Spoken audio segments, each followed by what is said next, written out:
Good morning dear students. हम refractive index से related numerical हमने कर लिए थे। हम टोटल इंटरनल रिफ्लेक्शन में भी हमारे पास एक फॉर्मूला आया था। उस फॉर्मूले पर जो भी क्वेश्चन बनते हैं वो भी हम कर लेते हैं। ओके, कुछ न्यूमेरिकल्स हैं जो प्रकाश के पूर्ण आंतरिक परावर्तन पर आधारित है। ओके, हमारे पास जो फॉर्मूला जो हमारे पास इसके लिए आया था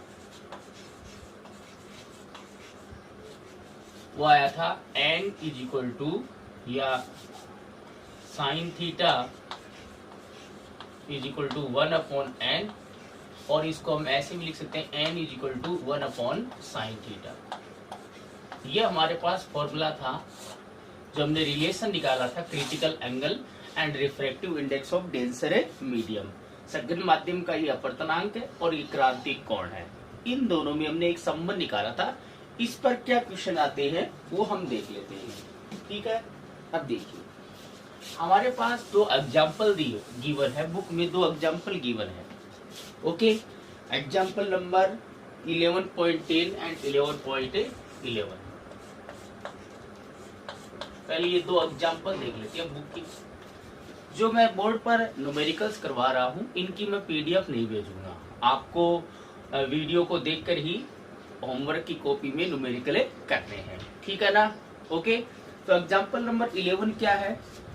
यदि हीरे का अपवर्तनांक 2.42 है तो उसके लिए क्रांतिक कोण का मान क्या होगा? ओके, क्वेश्चन दिया हुआ है कि हीरे का जो अपवर्तनांक है वो 2.42 है, तो उसके लिए क्रांतिक कोण का मान क्या होगा? Okay, refractive index of the diamond is given 2.42, then what will be the critical angle of the for the diamond? Okay, तो क्वेश्चन हमें ये दिया है कि डायमंड के लिए जो रिफ्रैक्टिव इंडेक्स है, अपवर्तनांक है म्यू या एन भी बोल सकते हैं, वो 2.42 दे रखा है। ओके, तो या एन ले सकते हो, कोई दिक्कत नहीं है। क्रिटिकल एंगल पूछा है, थीटा सी पूछा है। ओके, तो सिंस वी नो दैट क्या होता है, n इज इक्वल टू क्या होता है 1/sin थीटा c होता है। ओके, n की वैल्यू दे रखी है 2.42 is equal to 1/sin theta c। Okay, तो सिंपल सा न्यूमेरिकल है, तो इसमें कोई दिक्कत वाली बात ही नहीं होगी। ओके, n गिवन है तो साइन थीटा c निकालना है। तो देखिए साइन थीटा c को इधर भेज दो, तो sine theta C is equal to क्या गया 1/2/4।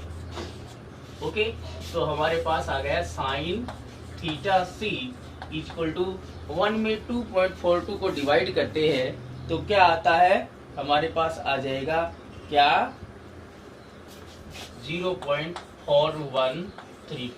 ओके, तो देखो इसकी वैल्यू हम नहीं निकाल सकते, विदाउट कैलकुलेटर हम इसको सोल्व नहीं कर सकते। ओके, तो हम इसको ऐसे लिख देंगे, थीटा सी बराबर साइन को इधर भेज दो, ये आ जाएगा sine inverse 0.4132। Okay, this is the answer. अगर आप इतना लिख के आ जाओगे तो आपका आंसर राइट होगा। ओके और नोट ओके।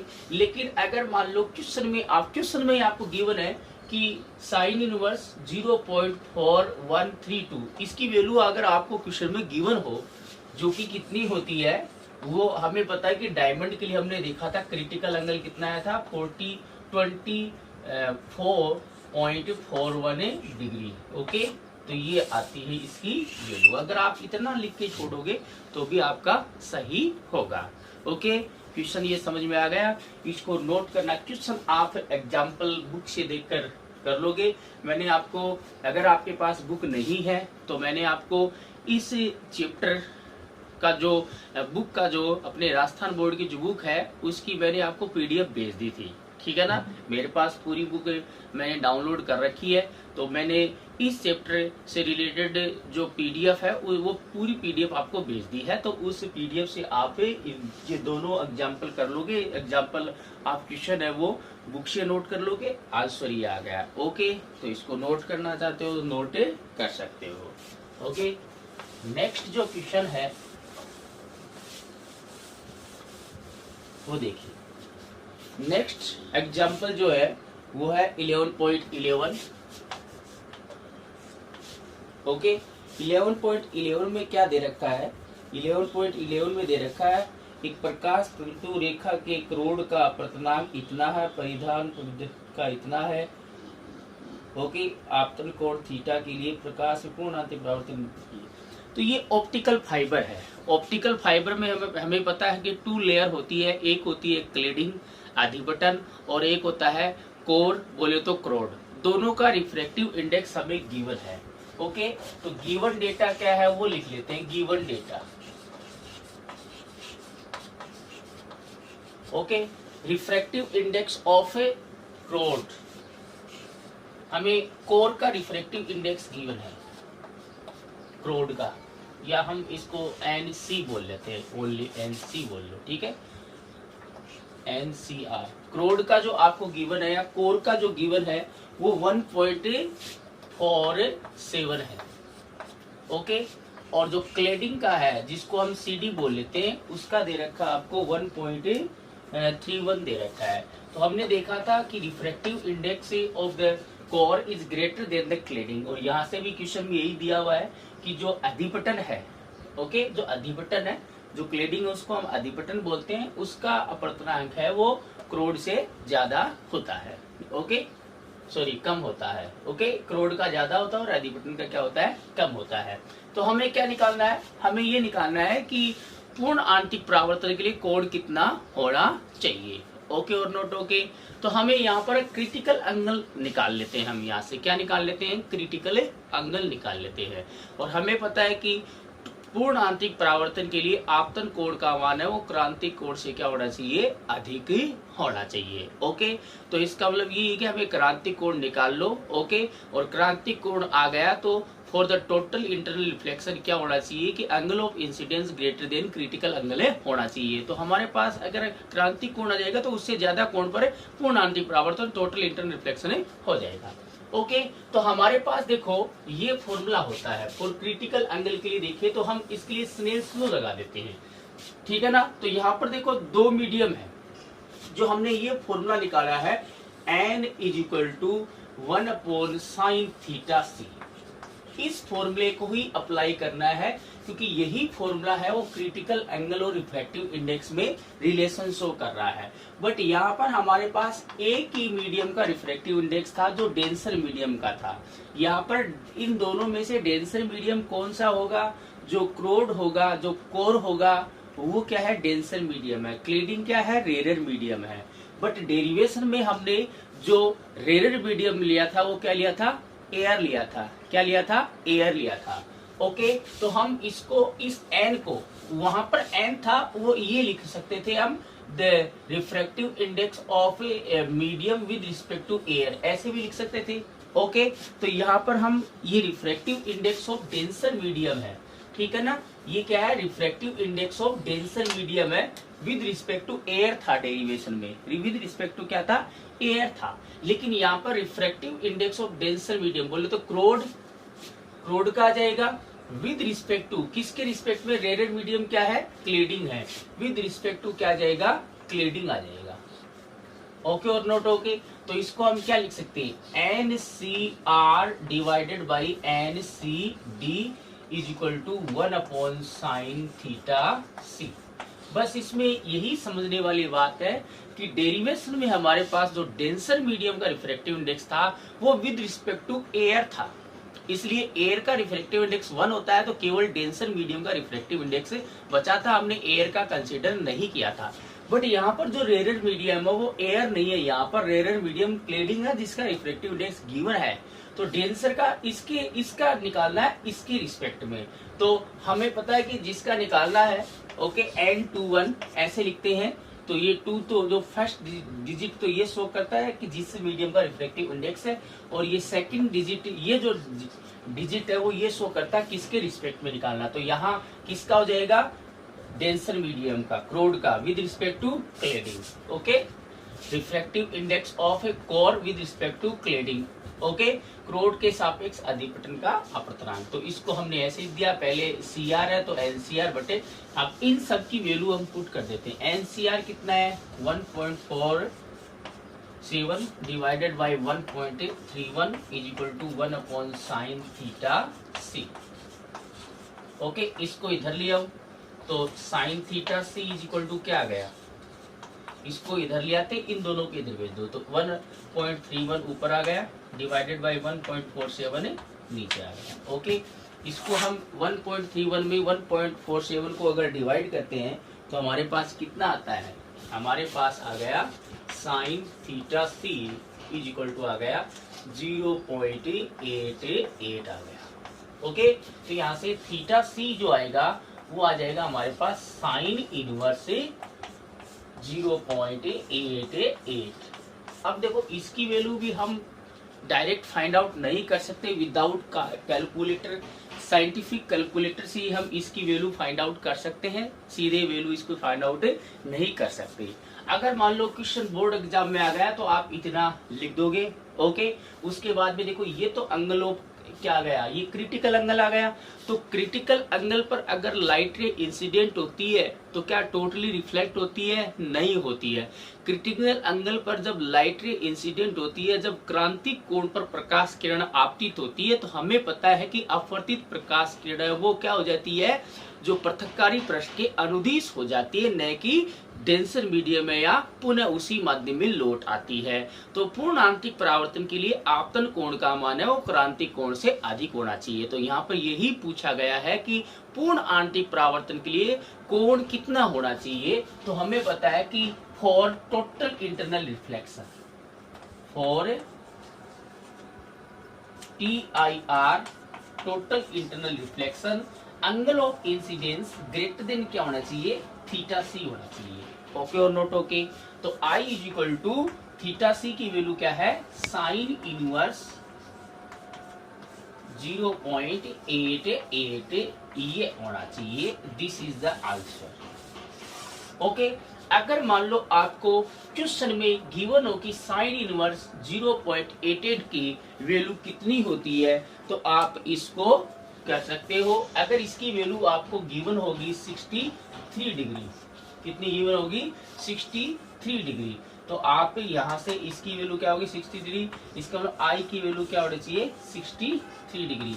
तो क्रिटिकल एंगल हमारा इस मीडियम के लिए आएगा 63 डिग्री। तो क्रिटिकल एंगल से ज्यादा होना चाहिए इंसिडेंट या आपतन कोण, तभी पूर्ण आंतरिक परावर्तन होता है। समझ में आया ये? तो आप इसको नोट करना चाहते हो तो नोट कर सकते हो। मैं इसको दोबारा लिख देता हूँ बड़ा थोड़ा, इससे आपको दिख जाए आराम से। ये क्रोड का है विद रिस्पेक्ट टू क्लेडिंग।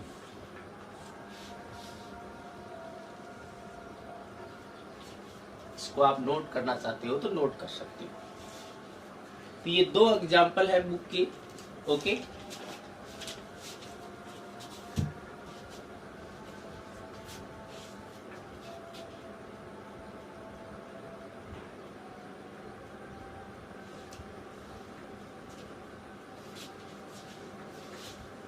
मिटा दे इसको।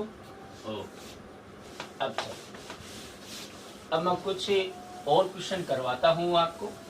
ये तो देखो दोनों क्वेश्चन ऐसे ही थे कि आपको रिफ्रैक्टिव इंडेक्स गिवन है और आपको क्रिटिकल एंगल पूछा था। Okay, in terms of velocity और वेवलेंथ के टर्म में भी और देख लेते। वो क्वेश्चन बोर्ड एग्जाम में पहले पूछे गए भी है, इस पर तो नहीं, लेकिन ब्रूस्टर लॉ पर आया हुआ है जो हम अगले चैप्टर में पढ़ेंगे, Brewster law.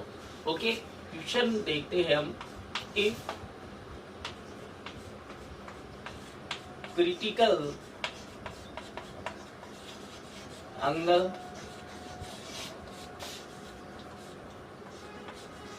for a medium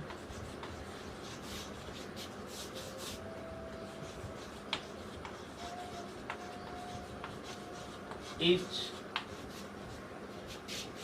45 degree, then what will be the speed of light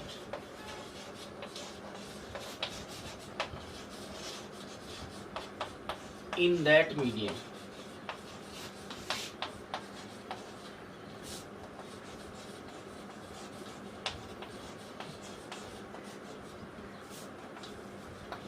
Okay, if critical angle for a medium is 45 degree, then what will be the speed of light in that a medium? अगर किसी medium के लिए हमें critical angle given है तो उस medium में light की स्पीड क्या होगी? ओके, तो हिंदी मीडियम वाले बच्चे क्वेश्चन क्या लिखोगे? यदि किसी माध्यम के लिए क्रांतिक कोण का मान 45 डिग्री है तो उस माध्यम में प्रकाश की चाल क्या होगी? ओके, तो अगेन इसका वही फॉर्मूला लगेगा। सॉल्यूशन देखिए, तो हमें पता है कि क्रिटिकल एंगल का तो हमारे पास एक ही फॉर्मूला है, that is equal to n equal to 1 sin theta c। Okay और नॉट ओके? अब ऊपर वाले दोनों क्वेश्चन में हमें रिफ्रैक्टिव इंडेक्स गिवन था, बोले तो अपवर्तनांक गिवन था माध्यम का। यहाँ पर हमें अपवर्तनांक ने गिवन होकर हमें क्रिटिकल एंगल गिवन है, और क्रिटिकल एंगल देकर आपको अपवर्तनांक नहीं पूछा, आपको स्पीड पूछी है। तो क्या हम अपवर्तनांक को स्पीड के टर्म में लिख सकते हैं? From the definition of the refractive index, अपवर्तनांक की परिभाषा से अगर हम देखें तो क्या आएगा, बोलो बताइए। अपवर्तनांक की परिभाषा से अगर हम देखें तो हमें पता है कि n इज इक्वल टू क्या होता है, c अपॉन v होता है, that is equal to 1 sin theta c। Okay, तो ये v जो होता है वो क्या होता है, उस मीडियम में लाइट की स्पीड है, और c है वो एयर में स्पीड है। तो इन सभी की वैल्यू पुट कर दो। c की वैल्यू तो कितनी होती है, 3 into 10⁸ divided by v is equal to 1 sin theta c। Theta c की वैल्यू, क्रिटिकल एंगल कितना गिवन है, 45 डिग्री गिवन है। कितना गिवन है, 45 डिग्री। ओके, तो ये आ जाएगा आपके पास 3 इंटू 10⁸ डिवाइडेड बाई v 1/45 की कितनी होती है, 1/√2 होती है। तो √2 ऊपर चला गया, √2 क्या चला गया, ऊपर चला गया। तो देखिए √2 को ऐसे क्रॉस प्रोडक्ट कर दो, √2 इससे मल्टीप्लाई हो जाएगा, v इधर आ जाएगा। तो v इज इक्वल टू क्या आ जाएगा, बोलो क्या आ जाएगा, v ये डिवाइडेड में आ जाएगा ना, v को इधर ले आओ और √2 को नीचे ले जाओ। तो 3 इंटू 10⁸ डिवाइडेड बाई क्या आ जाएगा, √2 आ जाएगा। ओके, तो v इज इक्वल टू हमारे पास आ गया 3 डिवाइडेड बाई √2 इंटू 10⁸ मीटर पर सेकेंड। ओके, तो लाइट की जो स्पीड है वो एयर में या वैक्यूम में सबसे ज्यादा होती है, बाकी सभी मीडियम में कमी होती है। तो 3 में से √2 को डिवाइड करेंगे तो 3 इंटू 10⁸ से कम ही आएगा। ये क्वेश्चन समझ में आ गया सबको? नोट करना चाहो तो नोट कर सकते हो।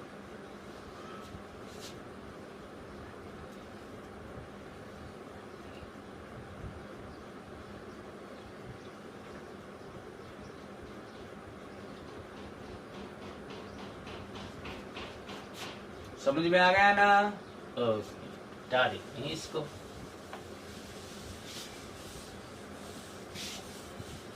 एक क्वेश्चन और देख लेते हैं, वो हम वेवलेंथ के टर्म में देख लेते हैं। ओके, अगला क्वेश्चन देखो। If critical angle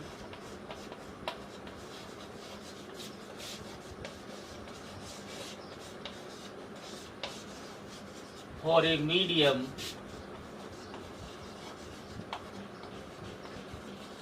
is 30 degree and speed of light, wavelength of light, wavelength का कर रहे हैं ना, wavelength का करते हैं।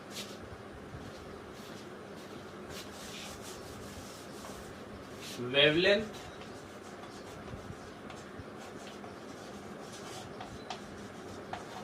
of light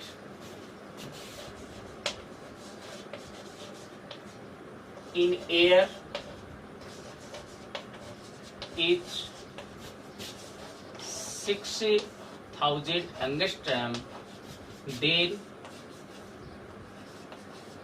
what will be the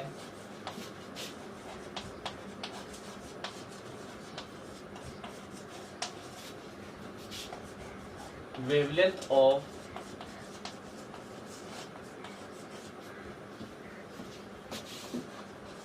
light in that medium?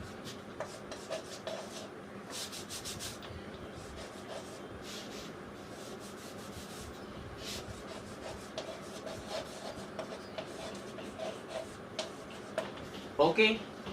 Oh, if critical angle for a medium is 30 degree and the wavelength of light in air is 6,000 angstrom, then what will be the wavelength of light in that medium? Air में given है, medium में निकालनी है और critical angle given आपको।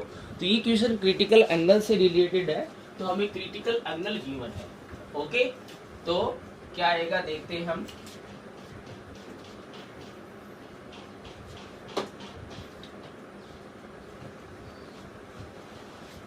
अब देखिए, Hindi medium वाले बच्चे क्या लिखोगे? क्वेश्चन लिखना है हिंदी मीडियम वाले बच्चे, यदि किसी माध्यम के लिए क्रांति कोण का मान 30 डिग्री है, कितना है? 30 डिग्री है, तथा वायु में प्रकाश की तरंगदैर्घ्य 6000 एंगस्ट्रम है, तो माध्यम में प्रकाश की तरंगदैर्घ्य क्या होगी?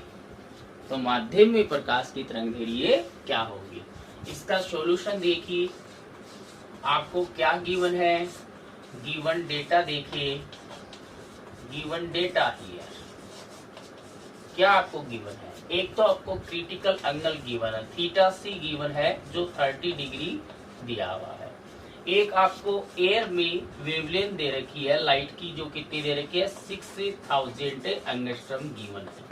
आपको निकालना क्या है? आपको निकालना है मीडियम में, लेम्डा एयर है तो एयर में वेवलेंथ आ गई, मीडियम में निकालनी है। ओके, वो कितनी निकालनी है वो अभी निकाल लेंगे कितनी निकलेगी। ओके, तो हमारे पास देखो फॉर्मूला यही है, again since n is equal to क्या होता है? 1/sin theta C. ओके, लेकिन यहाँ पर हमें क्रिटिकल एंगल गिवन है, बट आपको रिफ्रैक्टिव इंडेक्स नहीं, वेवलेंथ पूछी है। क्या पूछी है? वेवलेंथ। तो मैंने आपको बताया था ये जो रिफ्रैक्टिव इंडेक्स होता है वो डेंसर मीडियम का होता है। बोले तो मीडियम का होता है विद रिस्पेक्ट टू एयर होता है, तो हम इसको ऐसे भी लिख सकते हैं NMA, क्योंकि हमें पता है कि ये किसी भी मीडियम का एयर के रिस्पेक्ट में जो रिफ्रैक्टिव इंडेक्स होता है, किसी माध्यम का वायु के सापेक्ष जो अपवर्तनांक होता है वो उसका निरपेक्ष अपवर्तनांक होता है, और वो निरपेक्ष अपवर्तनांक उस माध्यम के अपवर्तनांक के बराबर होता है। तो NMA लिखो या NM लिखो, कोई दिक्कत नहीं है। तो इसको हम ऐसे लिख सकते हैं NM/NA that is equal to 1/sin theta C. Okay, तो वहां पर ये आ जाएगा, Na की वैल्यू 1 होता है तो Nm बराबर 1/sin थीटा सी। Nm क्या है? सघन माध्यम का या डेंसर मीडियम का रिफ्रैक्टिव इंडेक्स है। बट इसको वेवलेंथ के टर्म में लिखें तो वेवलेंथ वो वेलोसिटी के टर्म में लिखा जाता है, इनवर्स होता है। तो ऊपर नीचे क्या है? Na है, तो लेमडा के A क्या आएगा? ऊपर, डिवाइडेड बाई मीडियम में लाइट की जो वेवलेंथ है वो नीचे आ जाएगी। तो हमारे पास ये फॉर्मूला हम यूज में लेंगे। ओके और नोट ओके? ओके और नोट ओके? तो देखिए इसमें आप रख दो सभी। ओके, तो 1/sin theta C, 1/sin theta C, theta C की वैल्यू कितनी है? 30 degree is equal to, okay, lambda A, lambda की ए की वैल्यू कितनी है? 6000 divided by lambda medium. Okay और नोट ओके? इसका कोई यूटिलाइज, ये तो हमने केवल फॉर्मूला बनाने के लिए लिखा है, हमें तो थीटा सी और लेमडा इन दोनों में ही आपको इक्वेशन बनानी है। ओके, यही हमें गिवन है, ये निकालना है। ओके, तो यहाँ से देखो लेमडा इस 1 साइन 30 की वैल्यू कितनी होती है बताइए, 1/2 होती है। दैट इज इक्वल टू क्या आ जाएगा, 6000 divided by lambda M. Okay, 2 ऊपर चला गया तो ये आ जाएगा 2 is equal to 60,000 divided by lambda M. Okay और नोट ओके, तो बताइए लेमडा एम क्या आ जाएगा, यहाँ ऊपर मैं लिख देता हूँ, देखो लेमडा एम को इधर ले जाओ तो lambda M is equal to 60,000 divided by 2, ये कितना हो जाएगा 3000।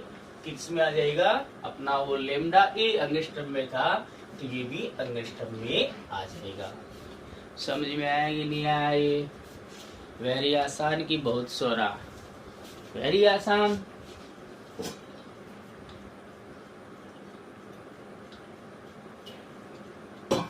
ओके, तो ये क्रिटिकल एंगल से रिलेटेड एग्जांपल्स है।